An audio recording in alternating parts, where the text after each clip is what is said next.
Coming to you from the beautiful metaverse, and more specifically from beautiful Danville, Illinois, homeland of the Correllian Tradition. And this is Midday with Rev Don. Welcome, it's good to see you. And as you know, if you follow Midday with Rev Don, you can type your comments or questions into whatever platform you happen to be watching on, and they will appear here in my chat room, and we can discuss whatever you would like to discuss. In addition to our topic for today, and our topic for today is a continuation of our topic this week, which was the spiritual contributions of various Correllian ancestors, specifically the first priestesses of the tradition. Today we're going to talk about Lady Krystel, who is not yet an ancestor, but like myself, kind of has one foot in both worlds, and we're going to talk about her contributions to this tradition. But before we do that, I also wanted to talk about another subject that has come across the my table, so to speak, and this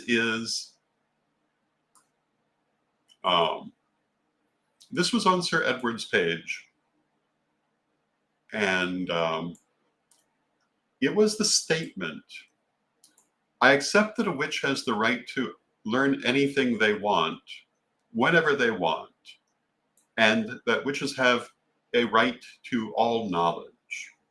And I thought I would give you my opinion on this. You can already see my opinion if you're following my Facebook page, because I shared it there. And my view is that knowledge is everything. If you were to ask me, really the biggest thing that I have stood for in life, I think it is to gain knowledge, to grow knowledge, and to share knowledge. Everything from the standardized version of the Correllian training materials to my work with Witch School, my work in the publishing world, it's all about knowledge. And hello to Mary in the chat room. Good to see you, Mary. And I think that the more you know, the better off you are. And I think that to deliberately limit your own knowledge is a very bad thing. Now, of course, it is understood that while anyone might want to know everything, there is so much to be known that we must make choices of what we know.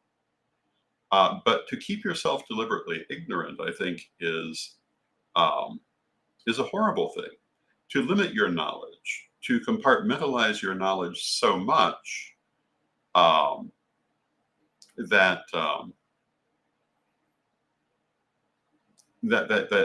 you denature it. These are not aspects of being a witch. Witchcraft is, we often translate the idea of the witch as the craft of the wise. Limiting knowledge has no connection to wisdom. So I know I've often said that I disagree with that advice that many people give to people who are new to the community, to go read everything they can, but instead to go meet the community. Because sometimes those things you read are not going to reflect what you actually find. In saying that, I don't mean that you shouldn't go ahead and read those things later, but to understand the community, you meet the community, but that is also knowledge. Mary says she loves this color on me. Thank you, Mary, and hello to Lynn. I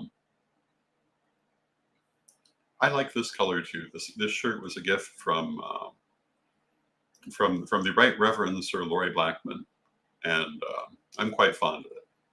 But coming back to knowledge, I think the more you know, the better off you're going to be. And granted, not all knowledge that you may find in the world is going to be of equal caliber, but you'll never know that if you don't find it. You'll never know that the stories that you find in tabloids are generally not true if you're not looking at anything else.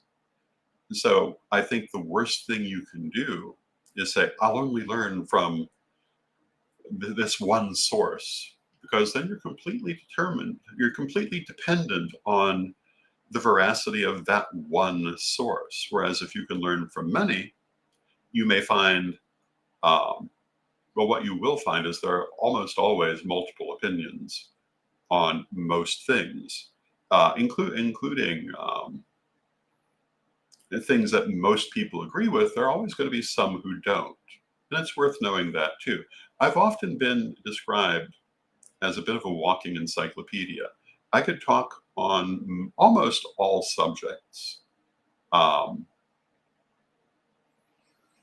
with perhaps the exception of things like chemistry and advanced mathematics, which were not in my particular wheelhouse, but history, the arts, literature, cinema, um, many forms of craft and handicraft, obviously magic, um, a wide range of things, language. I mean, how many times have I talked about language on this show? And this is because my attitude has always been that you never stop learning. Even now, I'm constantly learning. At what I acknowledge to be the latter portion of my lifetime. And I hope that continues until the very last day. And I see people on this question commenting on what people shouldn't learn or shouldn't be allowed to learn. And, I'm just unimpressed with that attitude. I saw one person saying they'd rather die than reveal the secrets of their family. Well, that means those secrets are likely to die with you. I had that same choice, as did Lady Krystel and other members of my family. We definitely did not make that choice. And if you look at history, how many secrets did die with the one or relatively few people who held them? I'm not a great believer in the idea that the human race has forgotten vast amounts of knowledge, but we certainly have forgotten certain things. We've learned through archaeology that we invented aluminum repeatedly in history and never passed it down.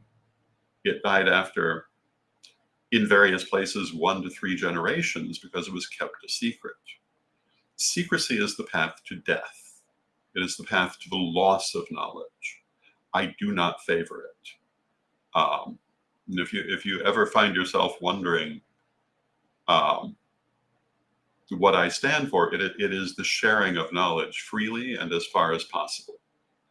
And someone's not ready for the knowledge, well, they're not going to understand it anyway. And who are you to say whether they're ready or not in the end? And Mary says, thank you for not making that your choice. I have learned so much from you in the tradition. And thank you, Mary. I'm glad to hear that. Because you know what, and as I find myself now dealing with deteriorating health and being over the age of 60, I often ask myself, did I do the right things in my life? I certainly made plenty of mistakes, but I think that overall, I think the answer is yes. Hello to Renee in the chat room. Would I do anything differently? I might if I could go back, which maybe I can, with the knowledge of how to do it differently. But do I regret the choices that I made? Certainly not the conscious ones. Certainly not passing on knowledge. Knowledge, I think, is the key to the universe. It's the key to wisdom. Now, today we wanted to talk about Lady Krystel and what she has brought to the Correllian tradition. Speaking of Lady Krystel, one of the stories I often tell about her is that when I had my 3rd degree initiation, her advice was to remember that it was not an ending, but a beginning to learning. And I think that's always been the Correllian point of view. It certainly is my point of view, as I've just been explaining. And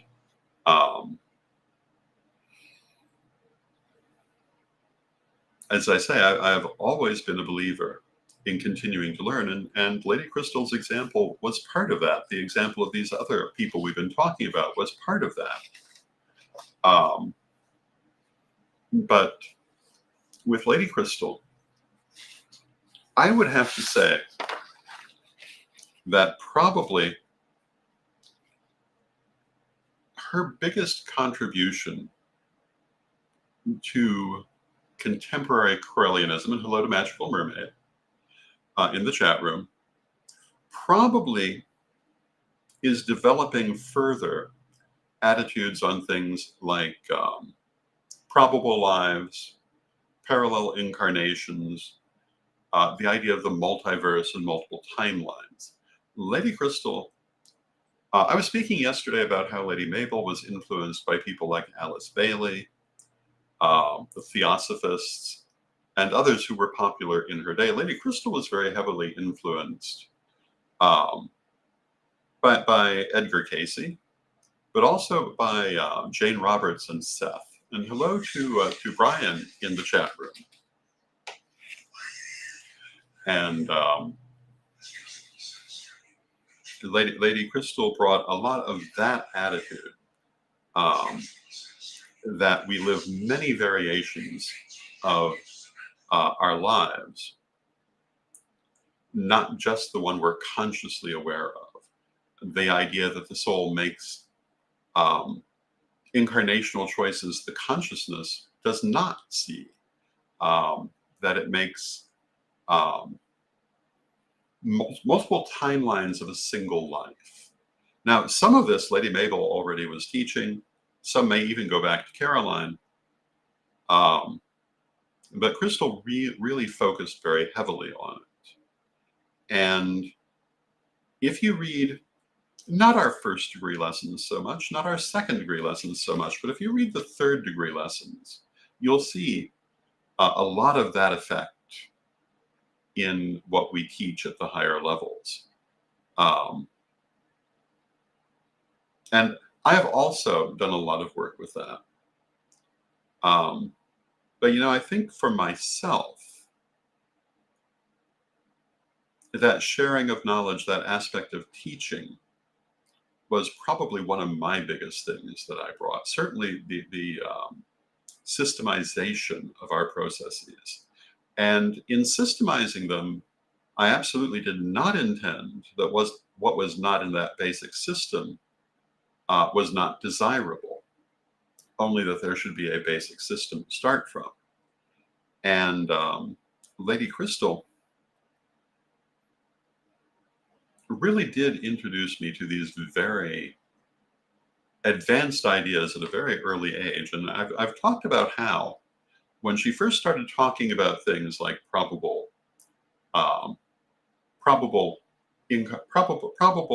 lives, and if you're not familiar what's meant by that, a probable lifetime is another variation on this same one that you're living. We talked about this the other day under Lady Mabel, but there is the idea that many times in life when we have major decisions, our timeline splits as our soul tries both paths. Some people think that's with every decision. I don't agree with that point of view. I think it's only major ones. But I do think that most every life will have multiple timeline splits, unless it ends very, very early, because there are always going to be major choices that the soul wants to see from multiple angles. And those timelines don't know about each other for the most part. If you're a high-level practitioner, you may see into them. You may be able to interact with them, but most people don't, at least not consciously. The things we do unconsciously are myriad, but consciously we don't normally see this. A parallel lifetime, on the other hand, is a different life that your soul is leading. You know, I've talked about how in the years that I was learning and being trained, and even afterwards, because Lady Krystel and I worked very closely our whole lives, but in the time I was being trained, when talking about parallel lifetimes, she spoke about one that she had dreamed of and experienced through meditation, in which she was a red-haired artist. And there's a lot more description of that. I'm not going to go into it. Hello to Lavola in the chat room. Good to see you. But some years later, I was at an event and I happened to meet a red-haired artist who strongly reminded me of Lady Krystel. Her art reminded me strongly of things that Lady Krystel did, things that she liked. And after meditating on it, I came to the belief that I had met this parallel incarnation of Lady Krystel's soul. And now, if you have followed the higher Correllian teachings, hello to Michael in the chat room. Good to see you, Michael. You may also be aware of the idea that Lady Krystel and I believe that we are also probable incarnations, not probable, but parallel incarnations of the same soul. But that doesn't mean that the artist is coming from my side. I think it came from her side. On my side, I was the artist. But that's an example of a parallel incarnation. I've met a number that I believe are parallel incarnations of myself. And some of them, and I believe one of the reasons that I was aware of meeting several of them is that I was studying this subject. And I asked Spirit to show me, and Spirit did. Some of them had a lot in common. Some had nothing, well, very little in common.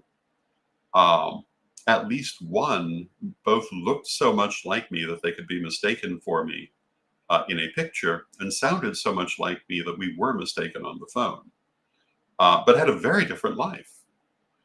And so I'm a great believer in these things, but the deeper teachings about this come from Lady Krystel. That's what she brought to the tradition. The idea that we can move from one timeline to another comes more from Lady Mabel, but Lady Krystel, again, developed from that idea more and deeper concepts. The idea that we would have probable versions of this life does go back farther, at least to Mabel, but Krystel really focused on it.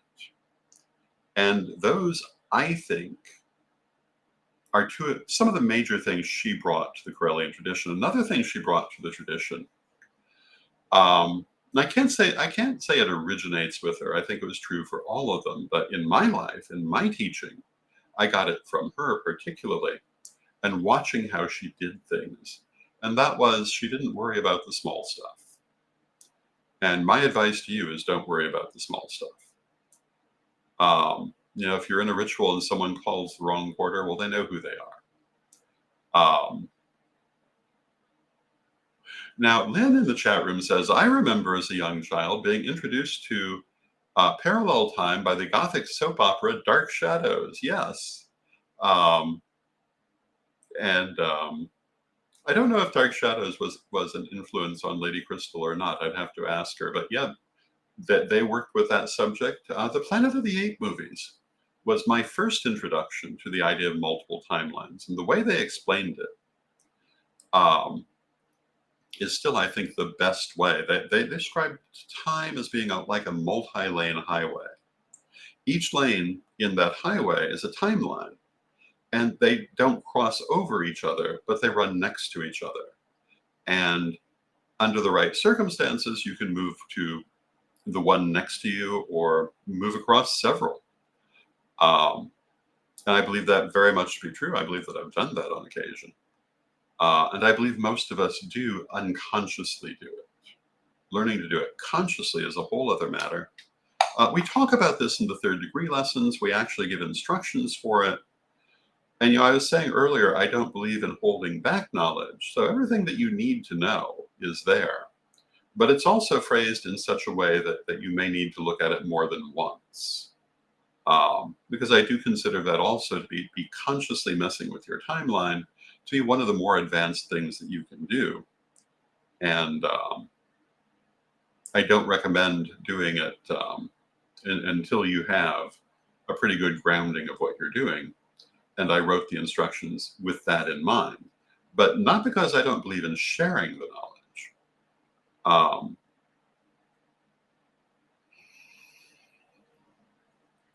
But talking again about this idea of not sweating the small stuff, one of the things, and I don't think I've told this story in this half hour, but I've told it many times, when we first started talking when I was training about things like parallel lifetimes and uh, parallel incarnations, probable lifetimes, multiple timelines, I didn't get it.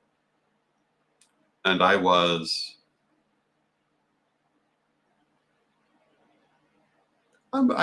probably about 14, actually.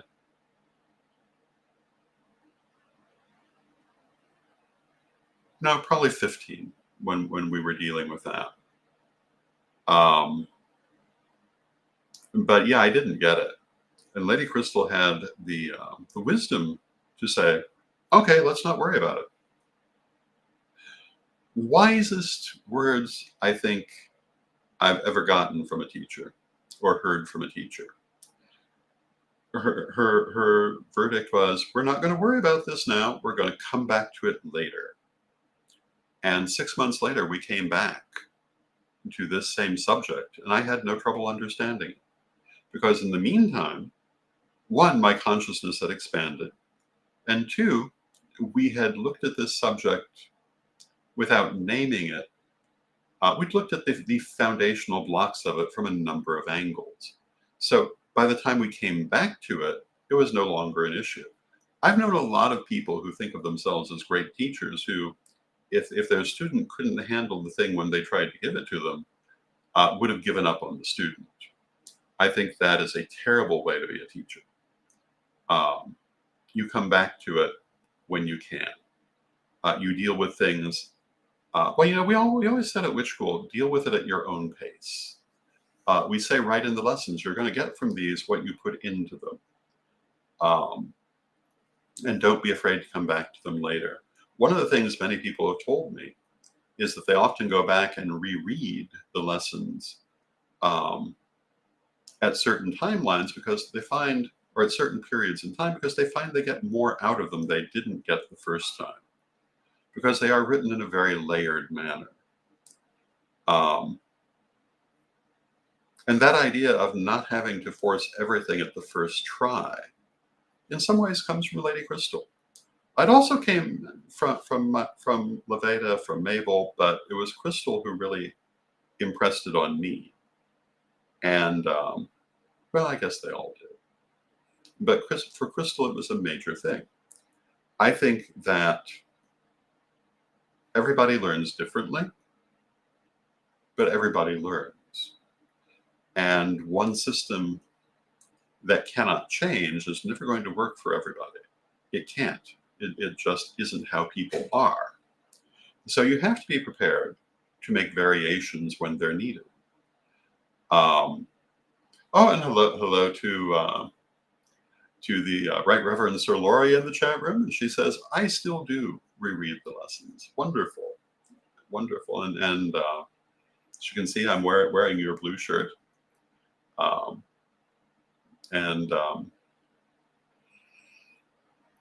That idea that,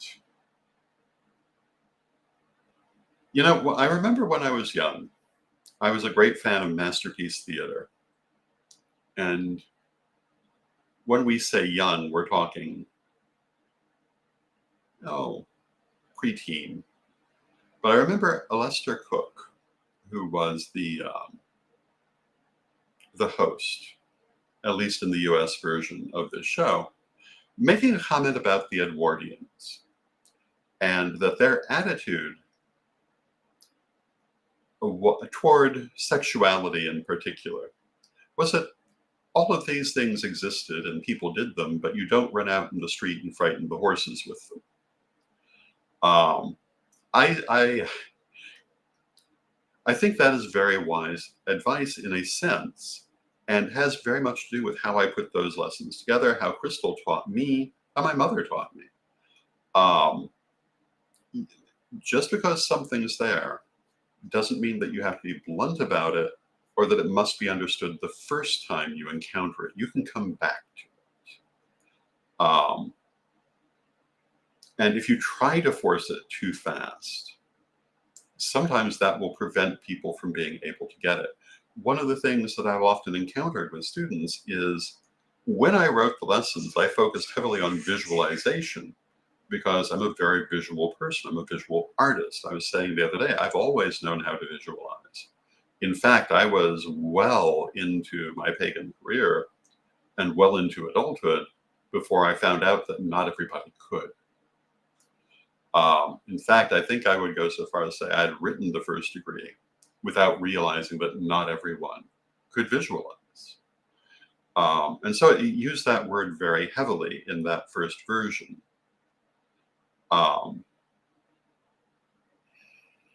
And one of the things I found is that that was a problem for a lot of people. And the answer I gave them is, don't worry about it.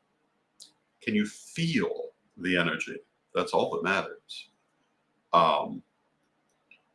And even if when you begin you don't feel it, work with the exercise. You'll find that you do. Whether you see it visually or feel it energetically, it doesn't matter. In fact, if you can feel it energetically, it's arguably a more advanced ability, depending on how you choose to look at it. And so my attitude was that this should never stop someone. And that's my attitude toward everything. Don't let anything stop you from learning. You may have to find your own way to do it. We've worked with students who had test anxiety, and they had to do their tests in unusual ways. I can think of one student whose mentor gave them their tests in conversational form. And that worked for them. They could answer everything and do everything that was required of them in that form. But when it was presented to them in less personal forms, it didn't work for them. So I think that we must be very fluid and very adaptive. And Lori says, always the best advice, Uncle Don. Thank you. I appreciate that. Lavola says, do the timelines also include reincarnation? Yes, they must. But I think part of what happens when the soul divides itself that way, the first division is still the same soul, but it goes on as basically a new line of soul within the spirit, or a new line of spirit within the soul, however you want to say it. English words are not always helpful, but it becomes a new line of incarnation within the soul. It will not necessarily go where other versions of that life go, because its experiences will be different. And this is true for a lot of things. We talked about the soul splitting, I think, on Wednesday. Hello to Ravenwolf in the chat room. We talked about the soul splitting, and this happens in many different ways. And once it's split, it doesn't come back together. It goes forward in its own line. So yes, it does include incarnation, and as a separate line, at least depending on how big a split you have. Now, sometimes it may not be that big a split. I don't know what to say for that. This is one of those things where we probably could use more research in the future. Because for the most part, if we go back 100 years, nobody was thinking about this. A lot of the work with things like this is late 19th and 20th century work, to the best of my knowledge, although I could be wrong in that, because I certainly don't claim to have universal knowledge, though I certainly would have loved to. But for the most part, these are fairly modern ideas where we've been expanding our understanding of the universe. And so we're still working on some of these questions. I often talk about chronomagic, working with time magic, as being a developing field. There are people who do it. Some do it extremely well. But the knowledge about it is still quite limited. And that's because it's as a conscious practice, a fairly recent thing. More will be understood about it as we go. But one of the things happening in our world right now is that a lot of our understanding of how the physical world is constructed is um, um, that a lot of our ideas, particularly Newtonian physics, have been shown to have been too limited, have not have been displaced by new ideas, and that's going to happen with everything. We will always be discovering more. We will always be advancing our ideas, or at least we should, if we have any common sense. Because the worst thing you can do, I was listening with Sir Edward to a podcast the other day talking about higher education. And the commenter was talking about how you can choose to adapt to the new things that are happening in society, or you cannot. But they're connected. There are consequences to this, including finding yourself unable to do things. I meet lots of people who don't want to learn new ideas, but in 25 to 50 years, or maybe much sooner than that, that only means they're going to be pretty useless when it comes to doing anything that deals with those technologies. There are still people who make brooms by hand, but not very many of them. They don't do very well with it for the most part, unless they're specifically in metaphysics. New ways of making brooms came about and displaced the old technology. If you go to the store and you buy a broom with corn straw bristles on it, or more modern equivalents to that, that's not an old technology. That's the new technology for making brooms. And again, except in certain metaphysical and craft circles where there's a desire sometimes for an older type of broom, you don't see the older types that were basically made from twigs. You only see the new types. Technology changes and it displaces old technology. And the truth is, once the genie is out of the bottle, it doesn't go back in. At least not if it's far enough out of the bottle. So with that, we have talked about, we've talked a lot about knowledge. We've talked about Lady Krystel. I hope that you've found this an interesting program. And I thank you for being here. I love you all. I love spending this time with you. And let us close with our prayer, as we normally do. Divine Mother Goddess, Divine Father God, beloved ancestors, we thank you for all that you do in our lives. And we ask you to help us to learn all that we can know and all that we wish to know. Help us to learn the things we need to know and to apply them where we need to apply them. Beloved Mother Goddess, beloved Father God, beloved ancestors, we thank you with great love and thanks. May you be blessed now and always. And I thank you with great thanks for being here. I'll see you Monday. And until next time, may you be blessed now and always.